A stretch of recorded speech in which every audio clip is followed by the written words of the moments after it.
आपल्यासोबत जरांगे पाटील आहेत.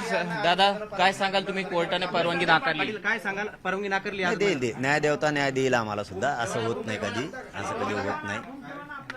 काही चुकीची माहिती देवेंद्र फडणवीसांनी न्यायदेवतेला द्यायची सांगितली असेल. त्यामुळे न्याय देवता सगळ्यांसाठी आहे, नुसते सरकारसाठी नाही, गोरगरिबांसाठी सुद्धा आहे. गेल्या वेळेस सुद्धा असं झालं होतं. न्यायदेवतेने गेल्या वेळेस सुद्धा आम्हाला न्याय दिला होता, परवानगी दिली होती. कारण लोकशाही मार्गानं तुम्हाला आमरण उपोषण करायला कोणी रोखू शकत नाही. हे न्यायालयानेच आम्हाला अधिकार दिला आहे. न्यायदेवताच सांगते की तुम्ही शांततेत लोकशाही मार्गानं कायद्याला धरून आंदोलन करू शकता. तुम्ही मग मी जरी- तर आमरण उपोषण करतोय. तुम्ही जरी अर्ज केला असला तरी जे सरकार जे मैदान देईल त्या मैदानावर तुम्ही आम्ही अर्ज आंदोलन केलेले आहेत. आम्ही अर्ज केलेले आहेत. आणि तुम्हीच म्हणता ना आता परवानगी रद्द केली, याचा अर्थ परवानगी दिलतीच ना, मग तेव्हाच रद्द केली ना. त्याचा अर्थच ते आहे ना. मुंबईची सगळी टीम काम बघती. आमचे सुद्धा वकील बांधव न्यायालयात जाणार. न्याय देवता आम्हाला 100% न्याय देणार, ही मला 100% खात्री. खारघरचा पर्याय दिलाय तुम्हाला. खारघरचा मी जाणार उद्या 10 वाजता मी निघणार आहे, आमरण उपोषण करणार आहे. कारण लोकशाहीचा मार्ग जर सोडला असता, कायद्याचा मार्ग जर सोडला असता तर मग अडचणी होत्या. आम्ही तो मार्ग सोडलेलाच नाहीये. त्यामुळं काय मी खचत फिचत नसतो, काय नाही. आमचेही वकील बांधव न्यायदेवतेकडे जातील. न्याय मंदिर 100% न्यायालय आम्हाला न्याय देणार. आम्हाला पण परवानगी मिळणार, आम्ही जाणार. तुम्ही जरी अर्ज केला तरी सरकार ज्या जागेवर सांगेल त्या जागेवर तुम्हाला आंदोलन करता येईल. नाही, सरकारच्याच हातात हे असं म्हणल्यावर आणि मग न्यायदेवतेचं काय राहिलं? आम्हाला कोण न्याय देणार? मग गरीबाचा आधार न्याय मंदिर आहे, न्यायदेवता आहे, न्यायालय आहे. कोर्टात जाणार का आता तुम्ही? हो, आमचे वकील बांधव जाणार, आमची बाजू ऐकून घेणार न्यायालय. न्याय मंदिर 100% न्यायदेवता आम्हाला सुद्धा न्याय देणार. आता अवधी खूप कमी राहिला तुमच्या आंदोलनाला, आता काही तास शिल्लक राहिले.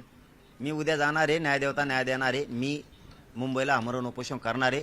संविधानाचा गळा, लोकशाहीचा गळा कोणी घोटू शकत नाही. मुंबईचं जनजीवन जे आहे ते आझाद मैदानावर मी जाणार. मुंबईचं जनजीवन विस्कळीत होणं याची काळजी सुद्धा घ्यायचं निर्देश दिले.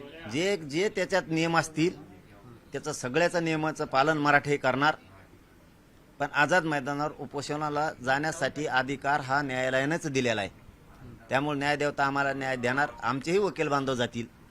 न्यायदेवता 100% आमचं ऐकून घेऊन आम्हाला परवानगी आमरण उपोषण करायची 29 ऑगस्टला सकाळी 10 वाजता न्याय मंदिर देणार. तुम्ही न्यायालयाच्या निकालाची काही माहिती घेतली का? नेमकी न्यायालय काय म्हटलं? नाही, मला आताच तुम्ही म्हणलं मला. पण अडचण नाही म्हणलं तुम्हाला मी. गेल्या वेळेस पण असं झालं होतं. तुम्ही त्या तुमच्या निर्णयावर न्यायालयानं, न्यायदेवतेनं आमचंही म्हणणं ऐकून घेतलं आणि त्यांच्याही निदर्शनास आलं की आपण शांततेत कायद्याचे सगळे नियम पाळून आमरण उपोषणाला परवानगी आपल्याला द्यावं लागणार आहे आणि दिली होती. परवानगी नाही मिळाली तरी आंदोलन करणार. काय करणार? न्याय मंदिर, अरे बाबा. दुसऱ्या ग्राउंडचा पर्याय आहे का? अरे बाबा, न्याय देणार नाही असं म्हणूच नका. या भारतात गोरगरिबांसाठी तेवढंच एक मंदिर आहे, न्यायालय. ते परवानगीच देणार असं कधीच होणार नाही की ते त्यांना तसं म्हणले म्हणजे आम्हाला देणार नाही. परवानगी देणार. कारण हे लोकशाहीच्या विरोधात सरकार चाललंय, कायद्याच्या संविधानाच्या विरोधात चाललंय. कोण चाललंय तुमच्या देवेंद्र फडणवीस. दुसरं कोणाला काय घेणं देणं नाही. प्रत्येकाला वाटतं गरीबाच्या लेकराला कसा अडवायचं, कशामुळं मान्य कोर्टात न्यायालयात अर्ज करायचा. ते ना